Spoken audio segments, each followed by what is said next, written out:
Buenos días, hoy el profesor Gabriel Mora y quien les habla, Carlos Ojito. Vamos a hablar de Palantir, una de las empresas de vigilancia más relevantes del mundo y de su reciente manifiesto. Bueno, para entender Palantir, primero hay que entender a uno de sus fundadores, Peter Thiel, el cual es un hombre que ha expresado que la libertad no es compatible con la democracia. En sus ojos, la libertad de los más fuertes e influyentes pesa mucho más que la voluntad popular. Y para lograr ese sueño se ha dado cuenta que no basta con poder financiero, también necesita poder político, y al igual que muchos tecnólogos lo consiguen a través de donaciones políticas, por ejemplo a J.D. Vance, actual vicepresidente de los Estados Unidos, el cual ha recibido enormes sumas por parte de Thiel para llegar a su cargo. Y además el fundador de Palantir tiene dinero invertido en la empresa Anduril, propiedad del vicepresidente Vance.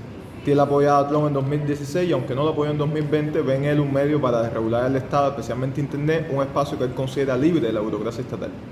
La mayor parte de su fortuna, de $3.300 millones, viene de PayPal, de la cual es cofundador, SpaceX, Airbnb y Facebook, donde forma parte del Consejo de Administración. Por tanto, podemos decir que es un hombre que ha diversificado su fortuna en plataformas digitales y tecnológicas. El nombre de Palantir viene primeramente de la novela El Señor de los Anillos. Esta es una referencia a las bolas de cristal capaces de ver el pasado y comunicarse con otros. Ese fue el nombre elegido cuando la empresa se fundó en 2003 en Palo Alto, California, y aclarar que a su fundación recibió fuerte financiación de la CIA a través de su rama de riesgo In-Q-Tel. No salió a bolsa hasta 2020, pero su relación con la agencia de vigilancia estadounidense siempre ha sido muy estrecha. Está ayudado al Pentágono durante las guerras de Irak y Afganistán, principalmente recopilando información del campo de batalla para evitar bombas en carreteras, rastrear insurgentes y más tarde incluso localizar a Osama Bin Laden. En el año 2016 incluso ganó un juicio contra el ejército estadounidense basándose en la ley de simplificación de adquisiciones de 1994, que obligó al Pentágono a comprar un software comercial ya aprobado en vez de crear el suyo. De esta manera la empresa Palantir escaló en 2025 de 75 contratos a un único acuerdo empresarial de $10.000 millones. Políticamente esto supone un giro radical. Una empresa privada fundada por personas con vínculos con la agencia de inteligencia y la defensa tiene ahora en sus manos el sistema nervioso de las Fuerzas Armadas terrestres. La propia empresa afirma que su objetivo es, y cito, convertirse en el sistema operativo predeterminado para los datos de todo el gobierno de Estados Unidos. Entre 2007 y 2021 firmó alrededor de 940 contratos con agencias de inteligencia y seguridad por más de $1.500 millones. Por ejemplo, algunos de estos son los 123 contratos que tienen con el FBI, 90 contratos con el Comando de Operaciones Especiales y 81 contratos con ICE, la agencia de inmigración que tanto ha dado que hablar. En el primer trimestre de 2025, los ingresos provenientes del gobierno de Estados Unidos ascendieron a $375 millones de un total de 884 millones de ventas. Esto representa un incremento interanual del 45% y del 39% respectivamente. Sus empresas subsidiarias, que son Palantir Gotham, especializada en la rama militar e inteligencia, Palantir Metropolis, que brinda análisis de datos para bancos, fondos de inversión y otros actores privados, y Palantir Foundry, que se dedica a la gestión de datos y toma de decisiones en las cadenas logísticas, tienen un papel relevante en las diversas áreas de la economía estadounidense. Quedémonos con estos nombres porque después el profesor Gabriel Mora ampliará especialmente sobre Foundry. Hoy sus clientes incluyen al gobierno del Reino Unido, su Servicio Nacional de Salud y su Marina Real, al conglomerado mediático más grande de Latinoamérica, el Grupo Globo, y a la empresa japonesa Fujitsu, entre otros más. La policía de algunas regiones alemanas también usa su software, aunque con polémica, pues el Ministerio del Interior de aquel país, debido a las múltiples clases ciudadanas, no ven con buenos ojos su uso masivo. Sin embargo, se sigue aplicando dentro del territorio nacional alemán. Un caso concreto de relaciones entre un órgano policial y la empresa de vigilancia masiva es el contrato que tienen con el Departamento de la Policía de Los Ángeles. Pues ellos utilizan la plataforma Gotham para un programa llamado Operación Láser, que identifica personas con riesgo de cometer delitos.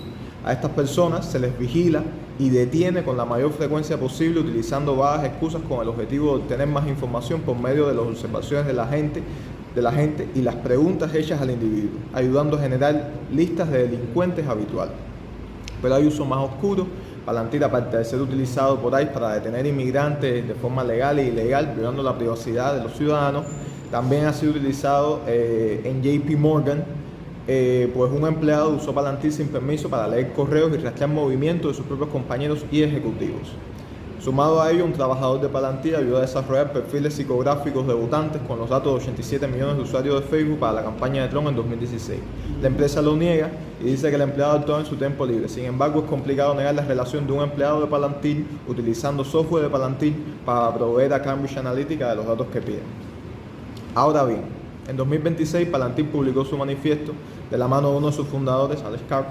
En él expresa, que a manera de resumen, que Silicon Valley debe generar tecnologías más avanzadas y ponerle a servicio de la inteligencia y el ejército estadounidense. Con una retórica supremacista defiende la imposición sobre otros por parte de las sociedades occidentales usando la violencia si es necesario. Apuestan por la inteligencia artificial en todas las esferas de la vida, especialmente la militar, y aparte defienden el servicio militar obligatorio y dotar al soldado de las mejores tecnologías, aparte de desmantelar la burocracia gubernamental por lenta e ineficiente. Sostiene una especie de Pax Americana, pues según ellos, si el poder estadounidense disminuyera, aumentaría el riesgo de una guerra mundial y en ningún momento ven a los Estados Unidos como una amenaza para la paz. Como vemos, olvidan por completo todas las guerras próximas porque su entendimiento de paz mundial solamente incluye un nulo enfrentamiento entre las principales potencias. El punto más claro de la intolerancia es el número 20, donde dice: algunas culturas han producido avances vitales, otras siguen siendo disfuncionales y regresivas. Ciertas culturas han producido maravillas, otras han resultado mediocres y, lo que es peor, regresivas y nocivas. Esto es una justificación para la colonización cultural y claramente se refiere a Europa y al mundo anglosajón como las avanzadas, sobre todo Estados Unidos, y al resto como mediocres. Pues durante el manifiesto vemos constantemente cómo habla de Estados Unidos y sus aliados como la tierra, como una supuesta tierra de oportunidades y cómo son los salvadores y quienes ostentan el manto para el avance de la humanidad. Bueno, nosotros en la parte que nos corresponde del trabajo realizado vamos a hablar sobre todo de dos cuestiones que nos ha llamado mucho la atención, que sería lo que denominamos la colonización del Estado norteamericano por Palantir a través principalmente de dos de sus empresas subsidiarias, sobre todo de Palantir Foundry, que por ejemplo tiene un programa que se llama 21 Forward, que está desplegado en el Palantir Federal Cloud Service, que es un entorno en la nube bajo certificación. Esto genera una simetría conocida como secuestro del proveedor. Si el día de mañana las agencias gubernamentales del gobierno de Estados Unidos eliminan los contratos con Palantir, lo que recibe es una nube de terabytes sin orden ninguno. Por eso hablamos de la colonización de esas estructuras. Vamos a poner algunos ejemplos. El 25 de octubre de 2022, la Administración de Alimentos y Medicamentos de los Estados Unidos formalizó un contrato de 22 millones con Palantir.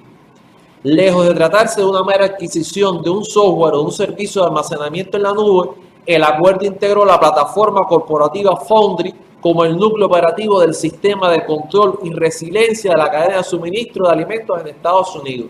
Quiere decir que si hay una escasez de alimentos en un lugar, Palantir la puede pronosticar y puede ayudar a la cadena logística, pero al mismo tiempo, si hay una escasez de un alimento en un estado donde el gobierno tiene dificultades con el gobernador de ese estado, Palantir puede ser usada para eliminar el suministro de alimentos o medicina.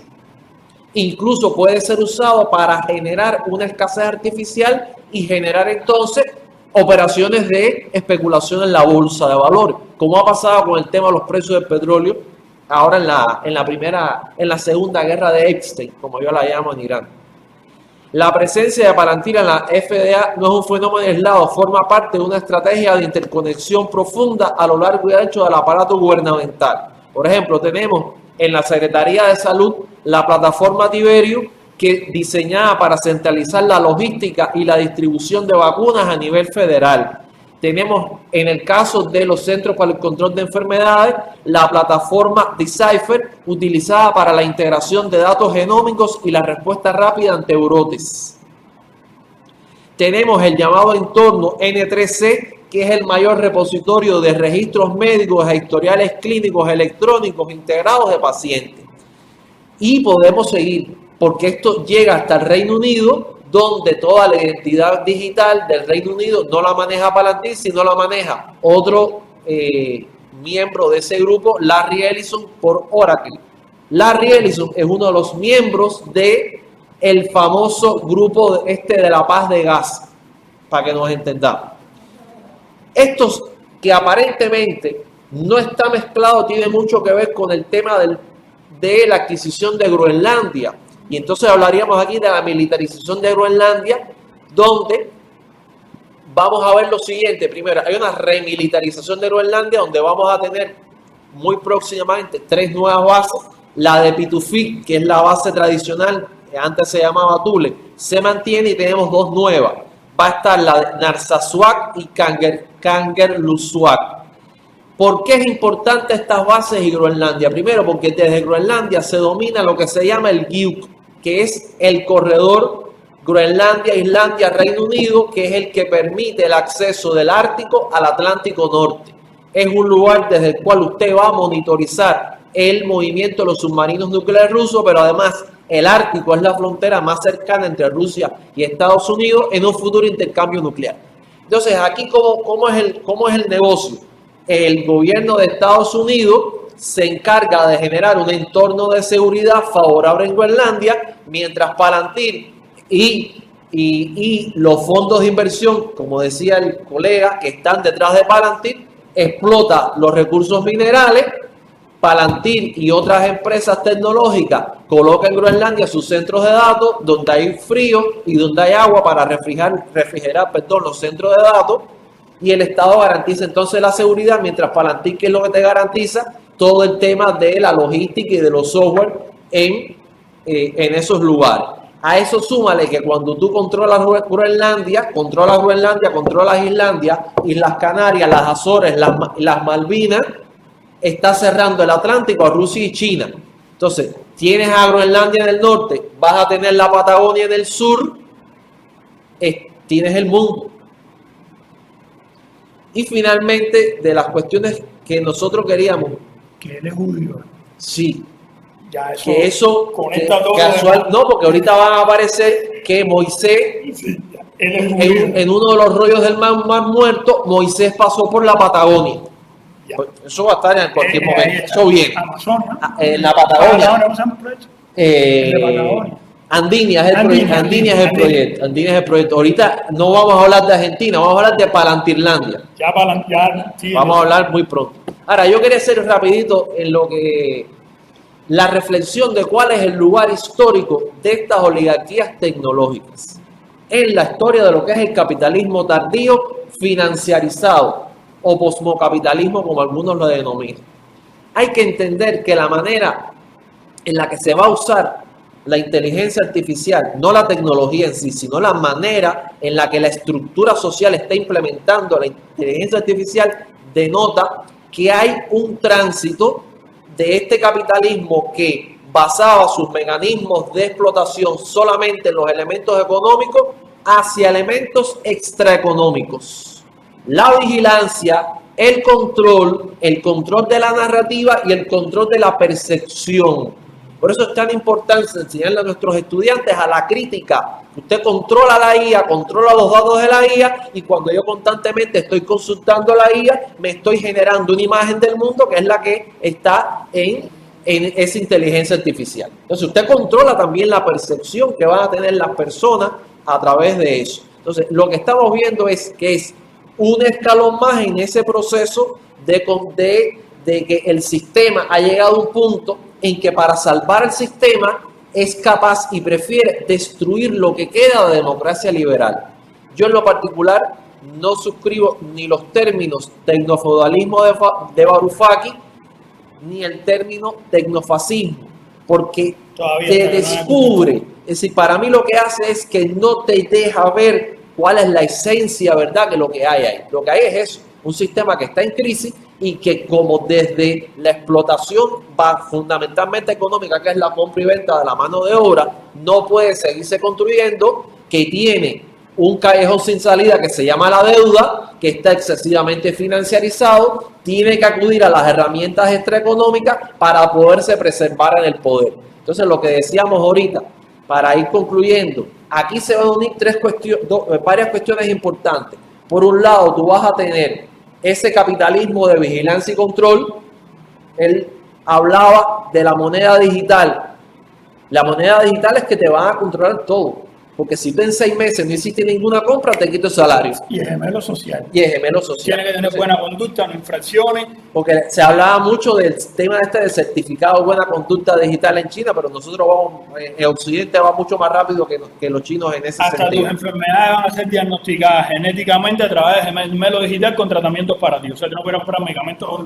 Entonces, ahí tenemos ese elemento, capitalismo de vigilancia y control, maltusianismo, no lo podemos negar, no lo podemos obviar, porque los pobres sobran, hay muchos pobres, es decir, no es que la riqueza está mal distribuida, es que hay muchos pobres, por tanto los pobres sobran, hay que eliminarlos, muchas personas.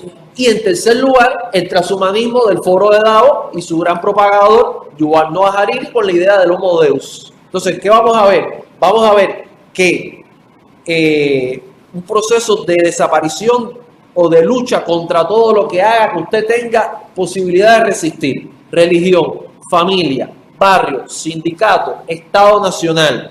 Entonces, ¿qué vamos a ver? Un grupo de una clase explotada que se va a convertir en usuarios, no en ciudadanos, hiperindividualizados con identidades líquidas, sin mecanismos de asociación entre ellos, mientras vas a tener una clase dominante que se va, gracias a todas las mejoras tecnológicas, a alcanzar la utopía de que ya no vamos a ver división entre clases, sino que la clase dominante, al unirse con la máquina, se va a transformar en una especie distinta.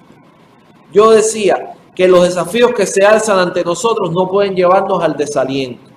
Debe conducirnos al estudio, a la divulgación y a la movilización. La inteligencia artificial es una tecnología tan disruptiva como la máquina de vapor o el fuego. Ante ese desafío queda la frase de Julio Fusci en su libro Reportaje al pie de la horca. Hombres del mundo, yo los he amado. Estad alertas. Entonces, aquí terminamos. Gracias. Me gusta el tono.